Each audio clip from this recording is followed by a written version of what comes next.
voltar aqui a conversar sobre o assunto de hoje no Papo de Quinta. Como não deixar bagagens ruins de antigos relacionamentos refletir em novas relações. Esse é o assunto de hoje, tá? E como prometido, a gente vai trazer aqui as perguntas que chegaram no WhatsApp do Mulher Demais. Essa bagagem é pesada para quem carrega e para quem se relaciona com quem carrega, né, André? Essa é a pergunta do nosso telespectador que diz que a namorada dele é muito ciumenta, que fala sempre no passado. E ele disse que não aguenta mais. Quer saber, ele está do outro lado da situação, né? O que fazer, então, para ajudá-la e, de uma forma geral, ajudar esse relacionamento? Tentar conversar e para que ela entenda os pontos que ela argumenta e ele falar com ela, olha, isso faz sentido para você? E aí, se ela continuar a repetir, recomendar terapia, né? Para os dois, no caso? Depende da situação. Pelo que você descreve aí, parece que é só para ela. Ele está bem, né? Sim. E ela está carregando esse peso para a relação. Então, ela precisa trabalhar isso nela. Por quê? Provavelmente é uma desconfiança dela, ou seja, interna dela, né? E aí ela está jogando para o outro. E aí isso prejudica a relação, óbvio.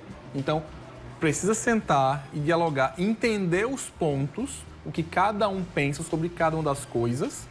E aí, se não conseguir resolver com esse diálogo, com vários diálogos, um profissional deve ser consultado. Certamente, né? Teve uma telespectadora que não vou identificá-la, mas ela trouxe aqui um relato bem interessante. Disse que passou por uma traição, voltou com o marido. Mas ele não pode ver uma mulher com a aparência da antiga amante que fica vidrado, olhando na frente. Ela disse que sofre muito com isso.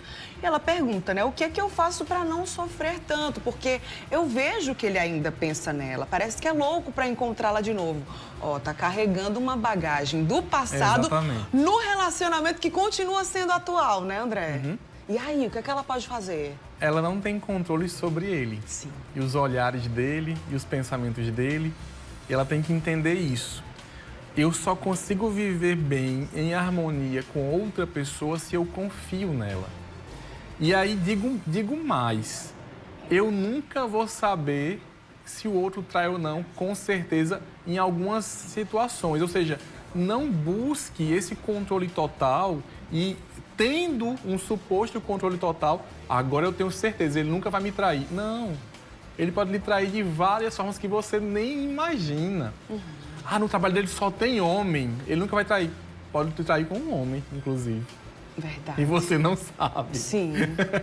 Então é isso. Esse controle, muitas vezes essa bagagem tem relação com eu gostaria de controlar a vida do outro da minha forma. Que ele só agisse como eu quero, olhando só para quem eu quero. E isso não é possível. E aí gera sofrimento. Ela quer saber como controlar isso ou como fazer para mudar essa realidade. Provavelmente só com terapia. Eu sei que às vezes é difícil repetir isso muitas vezes, mas infelizmente é um fato.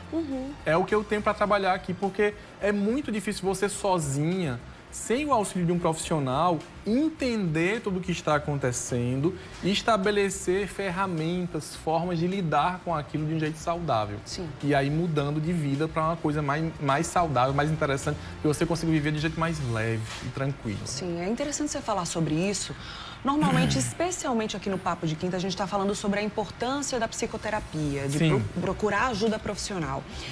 Nesse contexto, muita gente nunca fez terapia e vai ficar se perguntando, tá, mas o que é que eu vou descobrir lá? Como é que esse profissional que nunca me viu na vida vai me encaminhar para resolver meu problema?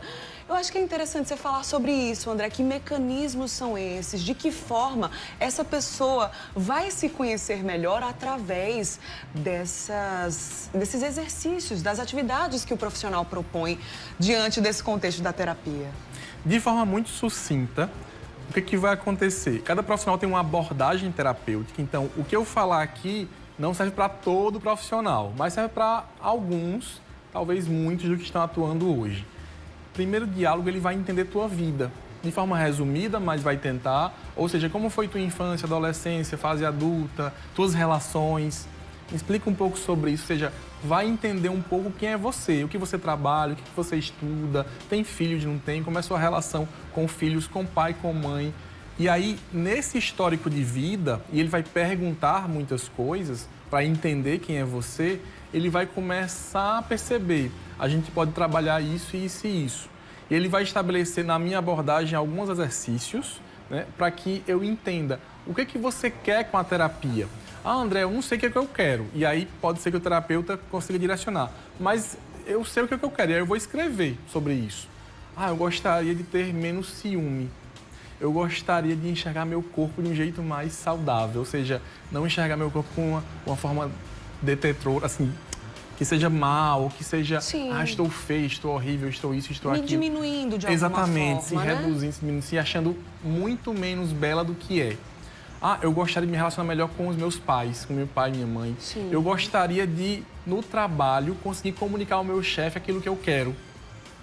Então, a gente vai entendendo o que você quer e aí realizando atividades, sejam só mentais ou até práticas mesmo, para que você lide com medos, receios, questões que geram sua ansiedade a ficar um pouco mais elevada ou muito elevada. E aí você vai estabelecendo uma série de comportamentos para que tua vida seja mais tranquila, para que você consiga viver o dia a dia de uma forma muito mais, como eu disse várias vezes, leve, agradável, que os seus diálogos, que as suas vivências te levem para um dia a dia com mais sorrisos, né? E com menos angústias ou tensões. Né? Com certeza. A gente recebeu várias perguntas e relatos aqui no WhatsApp do Mulher Demais. Você bem sabe que o nosso tempo aqui é limitado, mas eu vou concluir o Papo de Quinta com o relato da Thelma de Santa Rita. Ela disse que o ex-marido dela a traiu com uma irmã de criação. Disse que ficou muito triste, na época muito arrasada, mas ela disse que não carrega isso, não levou para um novo relacionamento e soube conduzir, apesar de na época só ter 23 anos de idade. Você imagina só, né? Uma barra grande, mas que ela conseguiu de alguma forma ressignificar. Então é isso que André traz aqui pra gente, né? A importância da terapia, do autoconhecimento, da autoconfiança e não deixar que essas bagagens ruins interfiram na vida e que de alguma forma elas vão nos adoecendo, né, André? Sim. Então de alguma forma precisa aí virar essa chave para trazer mais segurança e mais autonomia mesmo na vida. Exato. Né? Tudo de ruim que acontece, eu digo que é aprendizado. Então, se algo ruim aconteceu, se uma relação muito ruim aconteceu, o que você aprendeu com aquilo? Porque te ensinou algo, ou várias coisas. E aí, através desses ensinamentos, não repetir na próxima relação. Muito bem. Obrigada, André. Obrigado. Deixa o Instagram de André pra gente, por favor, rapidinho, @André Memória Psicólogo. Qualquer dúvida, é isso aí. vai lá no direct e pergunta. Bom, combinado. Até a próxima. Tchau. Valeu, boa quinta-feira. Vou lá comer bolo. Tá bem, a gente chega já lá na cozinha. Você